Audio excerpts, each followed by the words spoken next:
Welcome to Impact. I am not Kenny Anderson, obviously. I'm David Person.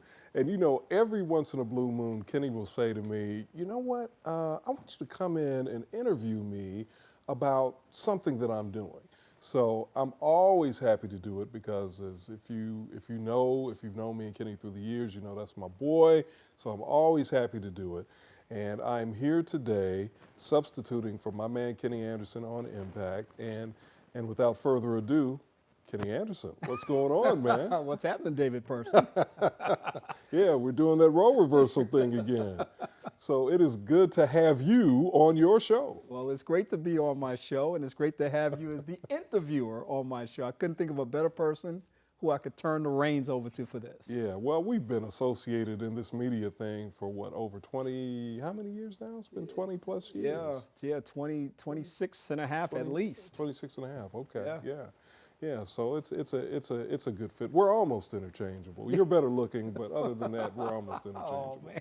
So yeah, let's talk a little bit. And I want to start by talking about the fact that you are wearing blue and gold. And I think that is very significant as it relates to the conversation we're going to have, because we're going to talk about the scholarship that you have endowed at Oakwood University, which is where the blue and gold connection comes in.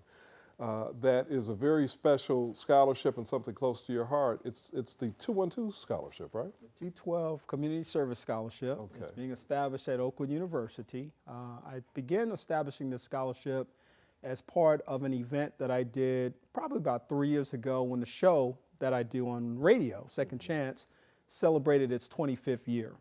And I thought, you know, I've been involved with this ministry for so many years, and what a great opportunity, been involved with so many different students. Got my own first degree from Oakwood, majored in psychology, and have always wanted to do something to give back to the psychology department. And so even though I had established a small scholarship at Oakwood the previous year, I thought I would expand that and work towards essentially raising $25,000 to endow a scholarship, which is what I'm in the process of doing right now. So yes, this 212 scholarship is exciting.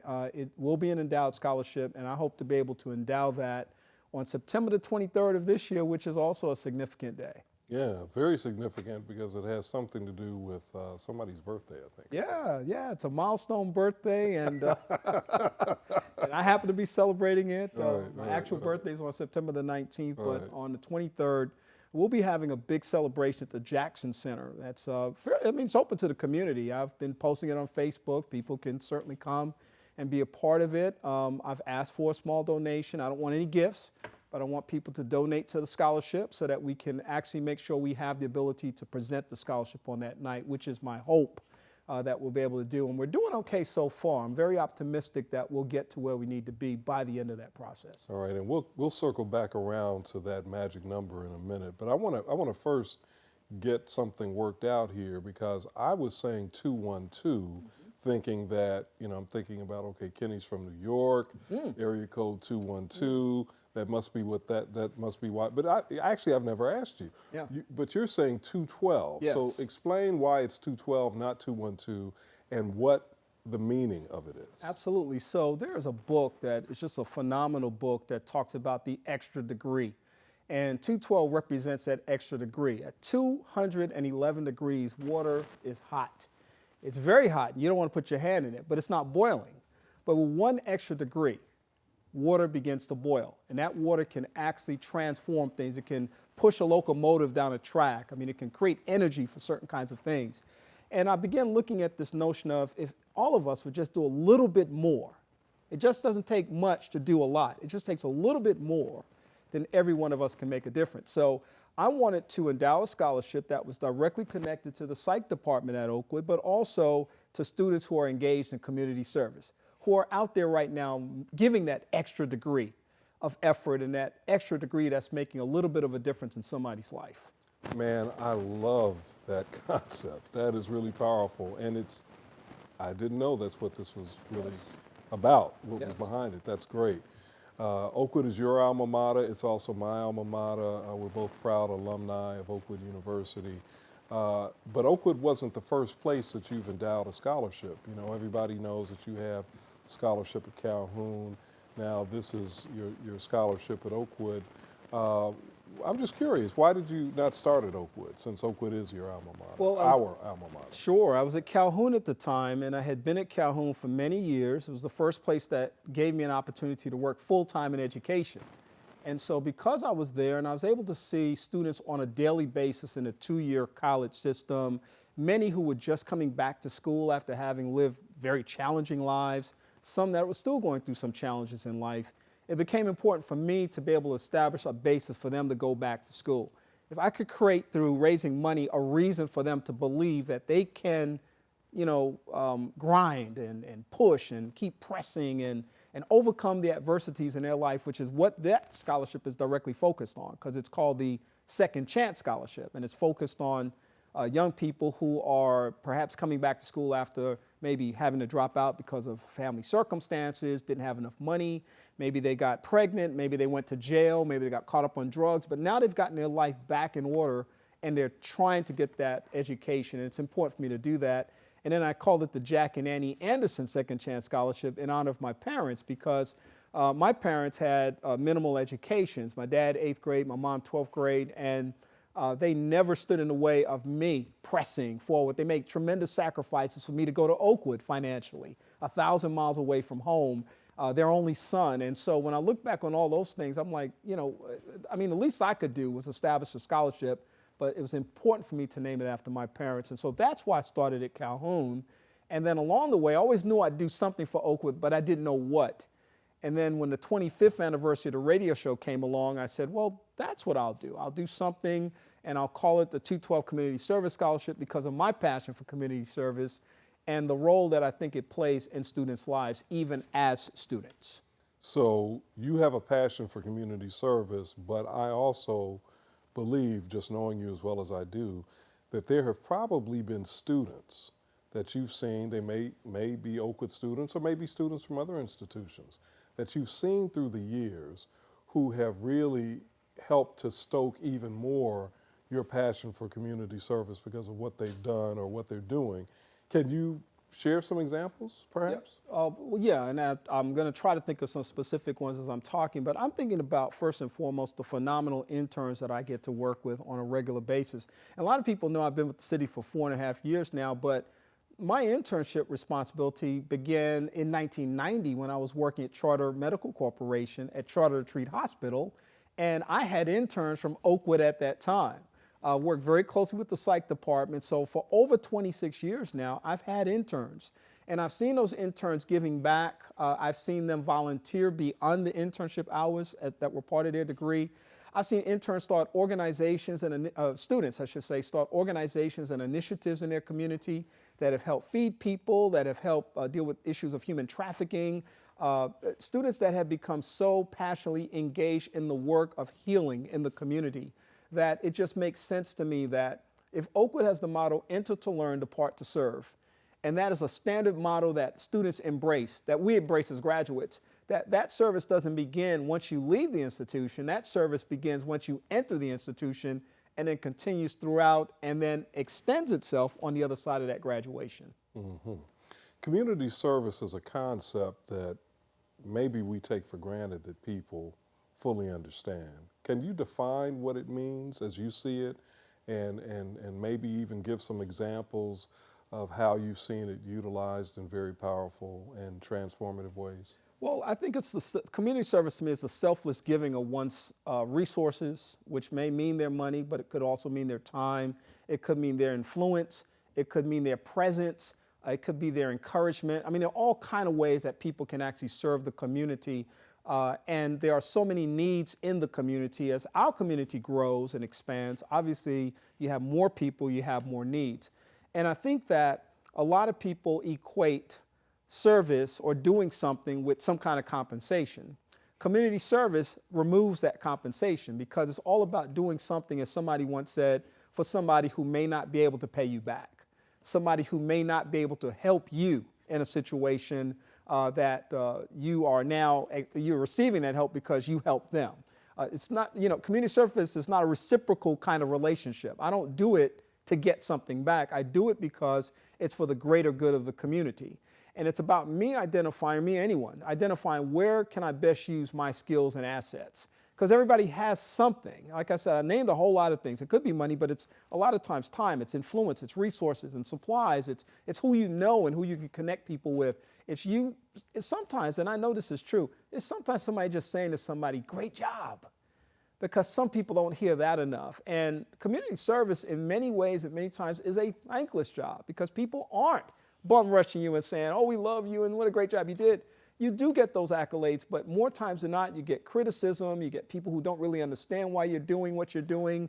A lot of people will frown at it, and a lot of people walk in different directions. A lot of people will dap you up and say, great job, and they're doing nothing.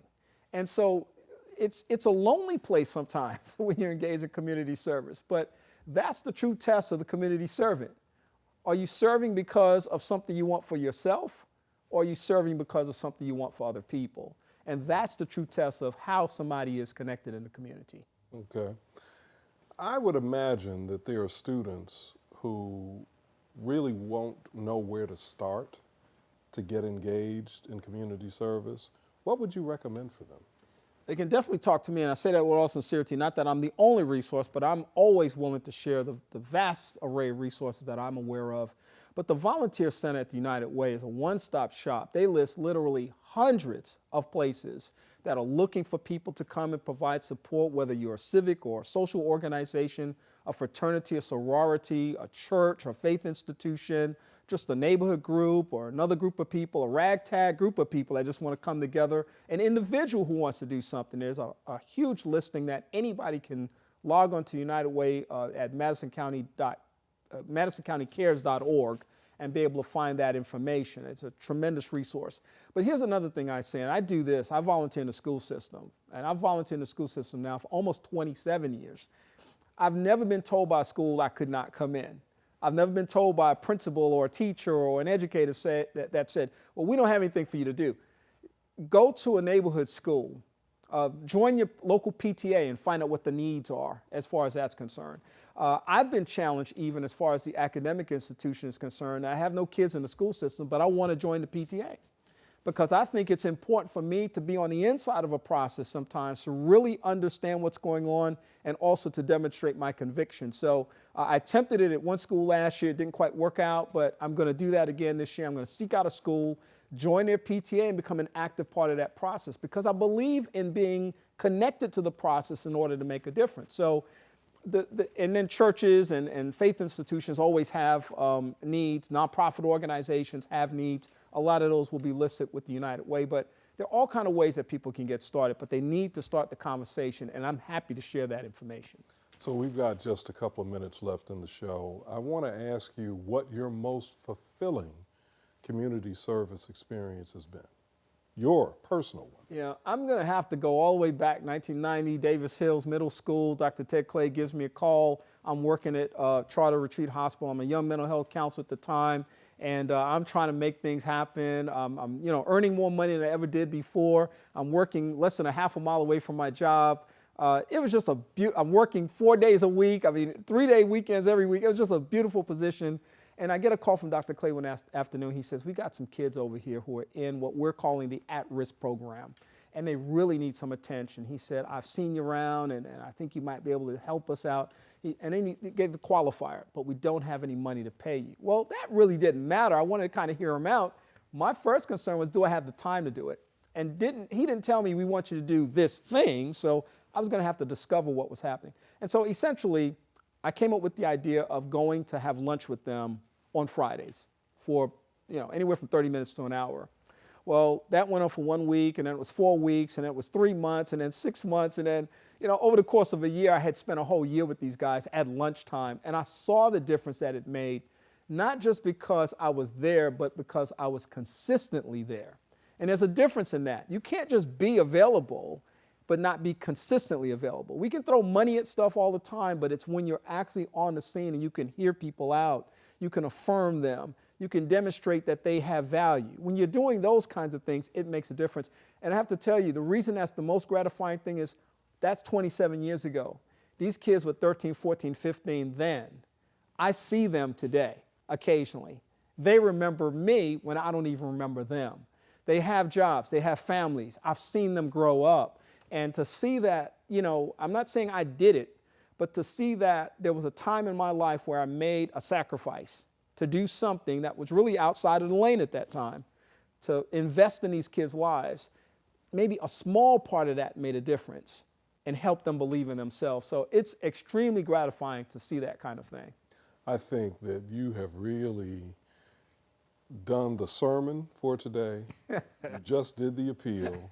And so now all people have to do is just come forward. Yeah. So let's get folks, to come forward and really embrace this idea of supporting a community service venture. In this case, it comes in the form of a scholarship that will encourage students who are already engaged in community service and will also hopefully encourage students to become engaged in community service.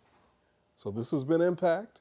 I'm David Person, not Kenny Anderson, but we just heard Kenny give the great pitch for getting involved in community service.